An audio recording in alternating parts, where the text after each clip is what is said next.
The forest of Atralis was unlike anything Captain Aaron Hale had seen before. Towering stalks of crystalline trees bent light into kaleidoscopic beams, and the ground pulsed faintly as if the planet itself had a heartbeat. He was deep in uncharted territory, a place explorers rarely dare to tread. His mission had been simple: chart the western valleys, collect mineral samples, and report back. But Aaron had been wandering too far from his shuttle, letting curiosity lead him deeper, farther. That was when he heard it, a scream, high-pitched and panicked, carrying through the alien jungle. It wasn't human. Aaron froze. His instincts screamed caution. This planet wasn't listed as inhabited. Yet the cry was unmistakably intelligent. Against his better judgment, he sprinted toward the sound, crashing through tall stalks that glittered like glass. When he burst into the clearing, the sight nearly stopped his heart. A young alien girl, with iridescent skin that shimmered between blue and violet, was sinking into a wide pit of quicksand. She struggled, her slender arms flailing, her golden eyes wild with terror. Each movement only dragged her deeper. "Hold on," Aaron shouted, scanning the area. His gaze fell upon a thick vine coiled around a nearby tree. He yanked it free and knotted one end around his waist. The girl thrashed, choking as the sand lapped at her chest. Her garments, woven from glowing threads, floated on the surface, but her body was being pulled under. Aaron lunged to the edge, throwing the vine toward her. "Grab it." Her hand slipped once, twice, before finally locking on.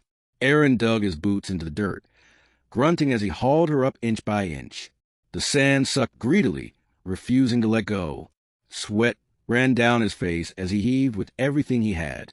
With a final desperate pull, the alien girl tumbled free, collapsing on the ground beside him.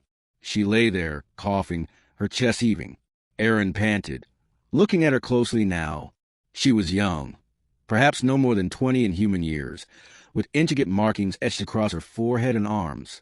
Jewelry of bone and crystal dangled for her ears. She was beautiful in a way that was both strange and mesmerizing. The girl sat up shakily. For a moment their eyes met, and Aaron expected her to speak. But instead she scrambled to her feet, gave him a look that was part awe, part fear, and bolted into the forest. "Wait!" Aaron called, but she was gone, swallowed by the glowing stalks. He sighed. Whoever she was, she clearly belonged to someone. He brushed off the sand, knowing he'd likely never see her again. Days later, Aaron had returned to his shuttle, set up camp, and resumed his surveys. But he couldn't shake the memory of the girl's golden eyes staring at him before she fled. He told himself it didn't matter. He was an outsider here, and she had probably been warned to avoid strangers. On the fourth night, as he was cataloging mineral samples, the ground began to tremble. At first, Aaron thought it was an earthquake, but then came the sound, hundreds of feet moving in rhythm, a low chant reverberating through the jungle. He stepped out of his shuttle and froze. Emerging from the crystalline trees was a procession unlike anything he had ever seen. Dozens, no hundreds, of aliens moved toward him in disciplined formation. Some carried spears tipped with glowing stones. Others bore banners made of woven light. At their center, carried on a litter of carved wood, was a massive figure cloaked in flowing robes, his crown bristling with curved horns. And walking proudly before them, her eyes fixed on Aaron, was the girl he had saved. Aaron's hand twitched toward a sidearm, but he stopped himself. They hadn't come in rage. Their movement was ceremonial, deliberate. The girl stepped forward, raising her hand. She spoke words Aaron didn't understand, but her tone was clear, commanding, respectful. The massive figure on the litter descended, towering over Aaron. His skin shimmered darker, his eyes fierce and unyielding. Yet when he looked at Aaron, there was something else: recognition. The girl pointed at Aaron, then placed her hand on her chest, speaking urgently to the chief.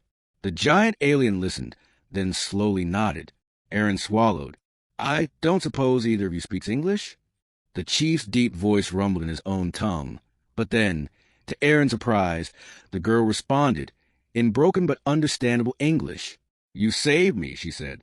"I am Lyra, daughter of Chief Vorth. You pulled me from the death pit. My clan, we come to honor you." Aaron blinked. "Honor me?" The girl gestured, and immediately several warriors knelt, planting their spears in the ground. The entire clan followed, dropping to one knee before him. Aaron's heart pounded. This wasn't just gratitude. It was ritual. They were treating him as though he were some kind of hero. The middle, the bond of two worlds. That night, they held a great feast in Aaron's honor. Fires burned bright, casting shadows across the jungle. The clan sang songs in a language Aaron couldn't understand, yet their rhythm stirred something primal in him. Lyra sat beside him, translating as best she could.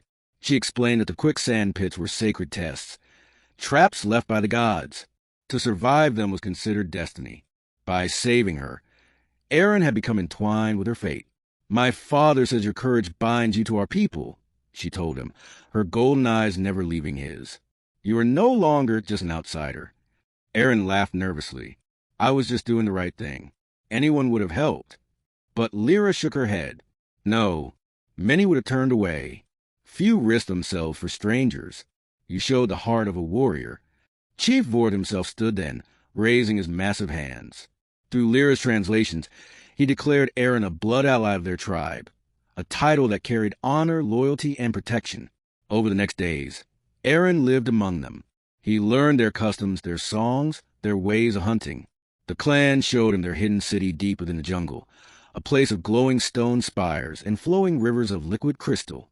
Children laughed as they ran to touch his strange clothing, while elders studied him with cautious reverence.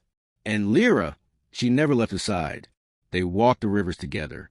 She asked endless questions about Earth, about humans, about the stars. In return, she taught him her people's dances, their stories of gods and warriors. Their bond grew quickly, and Aaron felt something stirring inside him he hadn't expected. Belonging, rising tension. But not everyone welcomed him. A warrior named Kor, broad-shouldered and fierce, glared at Aaron during every gathering. He was Lyra's intended betrothed, chosen long before Aaron arrived. One evening, as Aaron prepared to return to his shuttle, Kor confronted him. "You do not belong here, off-worlder," Kor snarled. "You confuse her heart. You dishonor our ways." Aaron tried to stay calm. "I'm not here to take anything from you. I'm just—" But Kor lunged, knocking Aaron to the ground. A circle of warriors formed around them, chanting. Lyra rushed forward, shouting at Kor, but the chief raised a hand, stopping her. This was a trial now, a matter of honor. Kor drew his blade, its edge glowing with faint energy. Aaron had only his fists. The fight was brutal. Kor was stronger, faster. Trained in combat, Aaron could barely follow. But Aaron had resilience, refusing to give in. Each time he was knocked down, he rose again, blood dripping from his lip. Finally, as Kor charged for a finishing blow, Aaron sidestepped, using Kor's momentum against him. The warrior crashed to ground, his blade clattering away. The circle erupted in cheers. Even Chief Vora stood, nodding solemnly. Aaron panted, wiping his mouth. He hadn't won by strength, but by cunning, and that was enough. Kor lowered his head in reluctant respect. Perhaps the gods favor you after all. The ending, a new alliance. The next morning, the clan gathered for a final ceremony. Chief Voreth placed a carved crystal pendant around Aaron's neck, the mark of the Sky Brother. It symbolized eternal alliance between Aaron and their people. "You came as a stranger," Lyra translated softly, "but you leave as family." Aaron looked at her, seeing the pride in her golden eyes, and felt something shift inside him. He had come to this planet as an explorer, chasing minerals and data, but he had found something far greater: connection. When the time came for him to return to his shuttle, the entire clan escorted him. Hundreds walked to the side, singing. At the forest's edge, Lyra stepped forward, placing her hand on his chest. "Wherever you go, Sky Brother," she whispered, "remember us, remember me." Aaron smiled, gripping the pendant. "I won't forget." As his shuttle lifted into the sky, he gazed down at the glowing jungle, at the figures waving below. He realized then that he was no longer just a visitor to Atralis. He was part of its story, forever bound to the daughter he had saved and the clan that had returned to honor him.